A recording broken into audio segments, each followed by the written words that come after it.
Hi everybody and welcome along. Oh, I probably shouldn't have shaken my head quite so much because I've disturbed the sort of 50,000 bees that seem to be very much enjoying the catmint.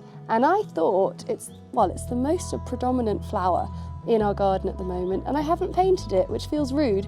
So we are going to paint today some of this gorgeous catmint, which feels like a sort of blown up lavender, really. So if you've never painted this one before, this will be fun. If you have, I hope I can offer you something new in the way of my watercolour technique. And we will of course add in a few bees, because what is catmint without the bees? The buzzing is so loud, honestly, it's amazing. So grab your paints and let's get started. So I asked the bees nicely and they allowed me to take one stem of catmint. So I love catmint because it looks like blown up lavender. It's got a very similar structure, and I love painting lavender, so this will be a really nice one to do. So I'll pop it to one side. So we'll get a few curves. I want to do it so it's like coming off the bottom of the page. And then I thought we could add in a bee or two. So I'm trying to decide where to start. I think we've got these little, oh, there's an ant as well. We've got these little sort of growths before they flower and the stem, but I think we're going to sort of start from the top and work our way down. We need some colours, don't we? Let's get a big brush to mix those up.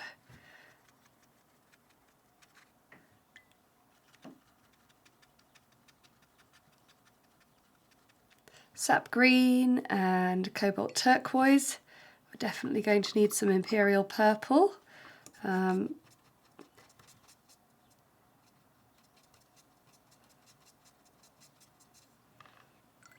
some green gold, I think. So one of my favourite colour mixes at the moment is if you combine green gold with cobalt turquoise and you get this lovely fresh green.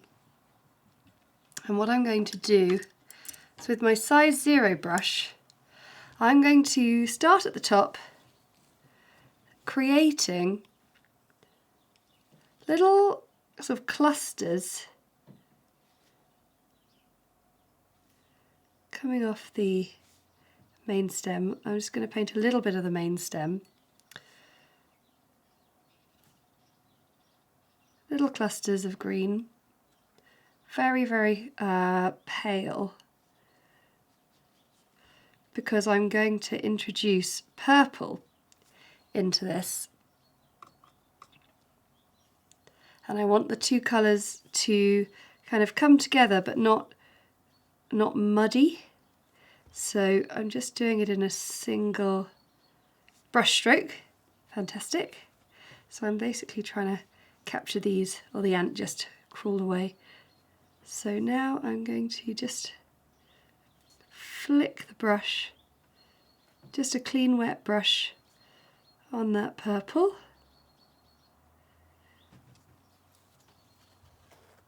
There's so much purple in the stem as well, isn't there? So we'll just get a little bit of purple going down in there as well. But the green is important to keep there. Okay, so we're going to work our way down the stem. You can see they grow in clusters that get more and more spaced out, and as you get down you finally get to a stem with a bit of green and the leaf there as well. So I'm now working my way down to a point where the stem is getting a bit thicker, so I've now, just still with my size 0 brush, painted it in two little parallel lines, and the growths now are coming out from two sides and then branching off into many.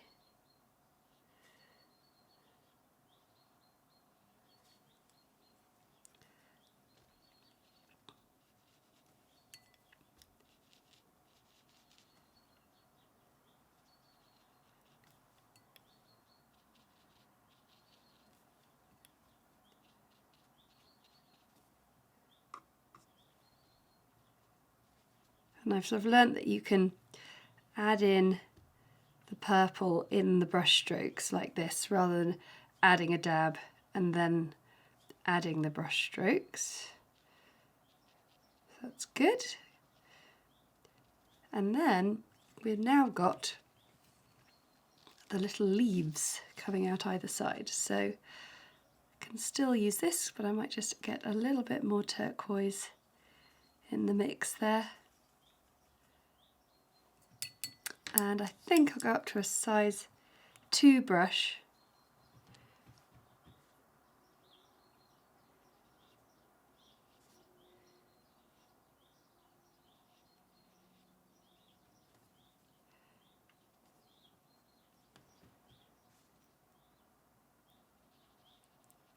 So the leaf is made up of a series of little brush strokes that can either come sort of from the base or from the tip, but you see in doing that we get a lovely serrated edge leaf. And I'm just taking a bit of Paynes Grey,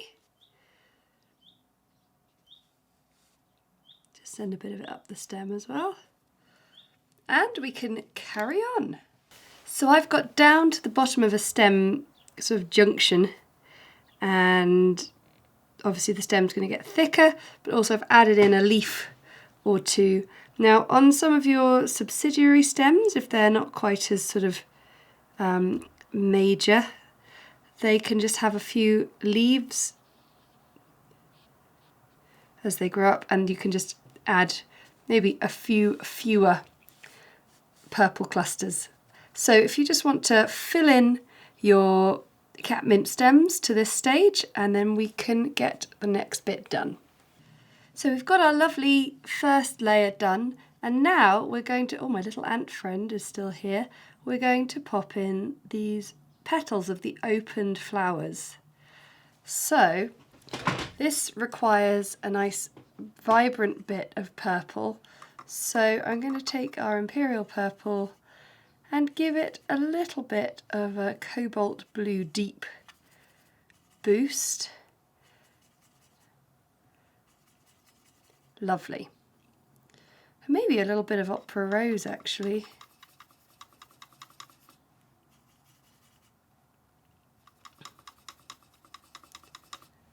That's nice, just to make it a little more vibrant. And what I'm going to do with my size 2 brush, if we just have a little look here, so I'm not going to be going in all sort of detailed and precise. What I'm going to do is I'm going to sort of scribble the brush to make a nice cloud of petals here and there.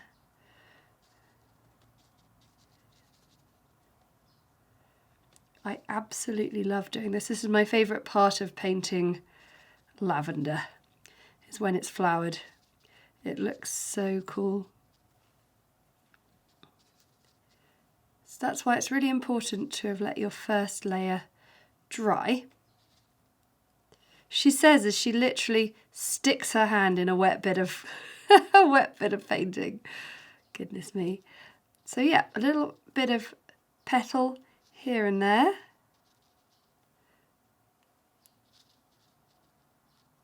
And then we'll be able to add in a little bit of crisp detail and lowlights onto the piece, which will complete it. But I think we're going to have to put in a few friendly bees as well, who work so hard pollinating our flowers. So we'll place those in as well. I also just added in a tiny dab of Cobalt Blue Deep on its own, just in places, because I just really liked that little fresh addition. Now I've pulled off a little piece here, and I don't know how much we can zoom in there if I just put it down for you, Ant. There are fine lines, deep purple fine lines running up and down the sepals here. So what I'm going to do is I'm going to wake up alizarin crimson for the first time in a rather long while. Isn't it funny how you go through phases with certain colours and then you use them all the time, you're obsessed with them, and then you sort of forget about them for a little bit. Well, that's a nice colour there, combining the two, and got a nice fine line 2/10 brush here. And now the piece is dried, just want to get a slightly drier, I don't want the paint to be too wet on my brush.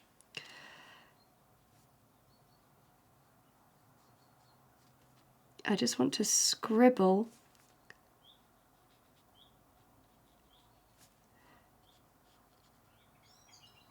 a little of that dark plummy colour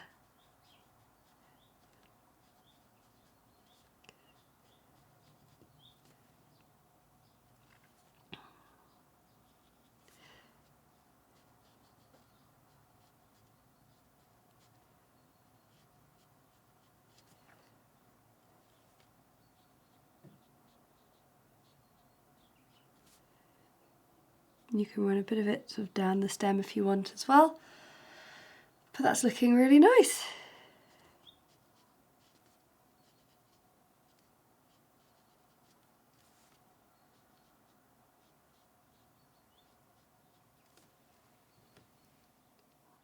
Now I've got some Paynes Grey, and I'm just sending a fine line up the leaves.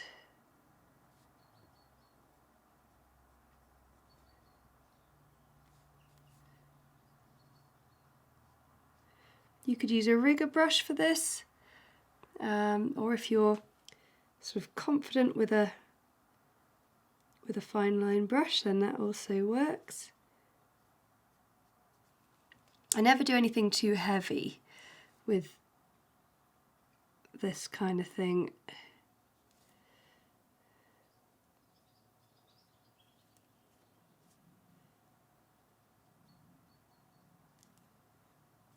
Because leaf lines, I used to fear them. Quite a lot. I used to think, oh, it's going to ruin my work. But now I've embraced them. They can just be quite characterful, quite fun. But there we have our catmint. But for me, catmint is not complete without a few bees. So I'm just going to clean up my palette, refresh the water, and add a few of our wonderful worker bees, I think. I think they're worker bees out there. They're working very hard at least. So I paint bees very often, and my favourite bees are when I can do them nice and loosely. So I've got a size 0 brush and yellow ochre, and I'm going to create a little shape for the thorax, and now a little kind of croissant, little half croissant coming off the side there for the abdomen. And then there's always a little head like that as well. Place another in here. So this one be a little bit more face on. There's our body, a bit straighter that time, and a little head. So that's the rough shape you want for your bees. Let's get a bit of moon glow here. Just get a little bit of colour in there. So we're going to have cadmium yellow for our stripes, then we're going to have ivory black as well in there for our paler stripes, for our darker stripes, for our black stripes. For a wing, I need a sort of diluted grey, so a bit of Paynes Grey, a bit of buff titanium there, and I'm just going to give my bee some wings, just like that.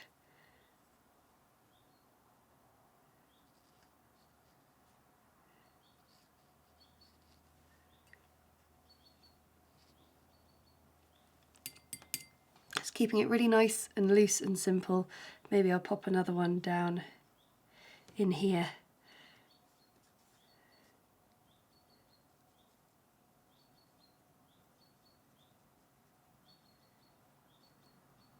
It's already getting stuck in.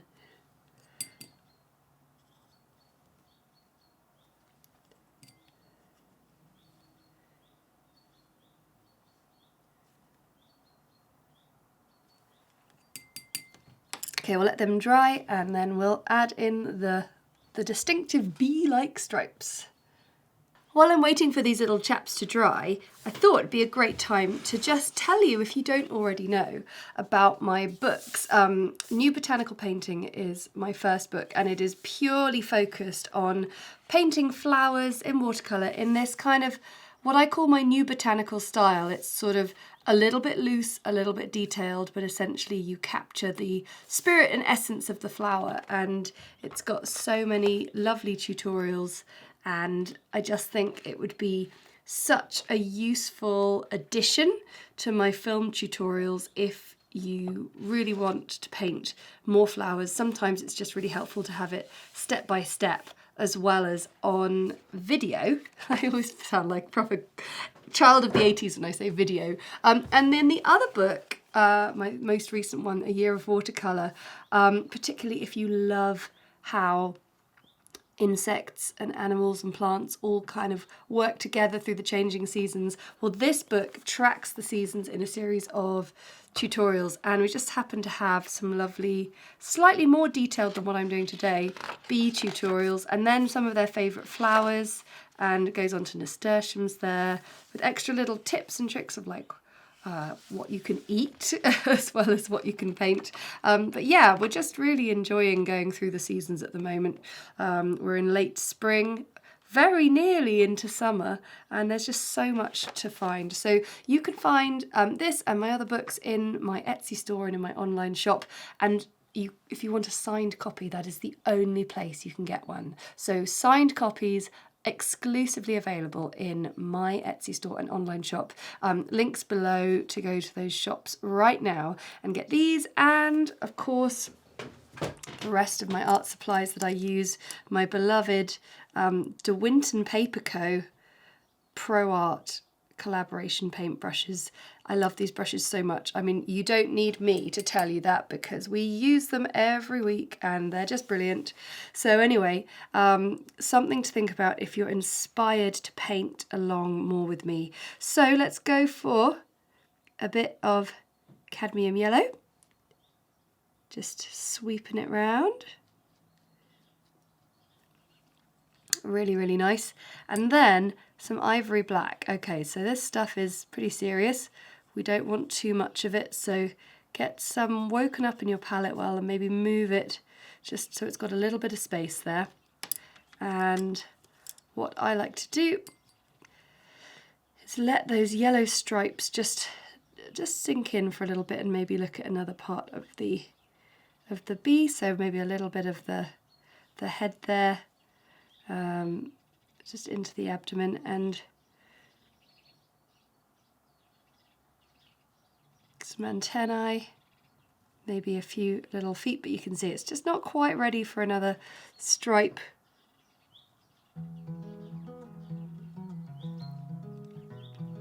From the side, we can add some little feet as well. And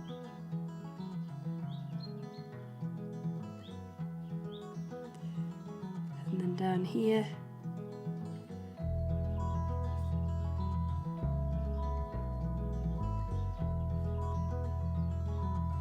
Okay, so now I'm happy to place in a little bit of black for the stripes, because I want there to be like the tiniest bit of a blend. So I just very simply place it in. 1, 2, just like that. There we go, and there are your bees around the catmint having the most wonderful time. So thanks so much for watching. I really hope you enjoyed that, and I will see you again for another seasonally inspired tutorial on the channel. Don't forget to comment, like and subscribe. It helps us spread the word of the wonder of watercolour to everyone far and wide on YouTube. So thanks again, and I'll see you next time. Bye!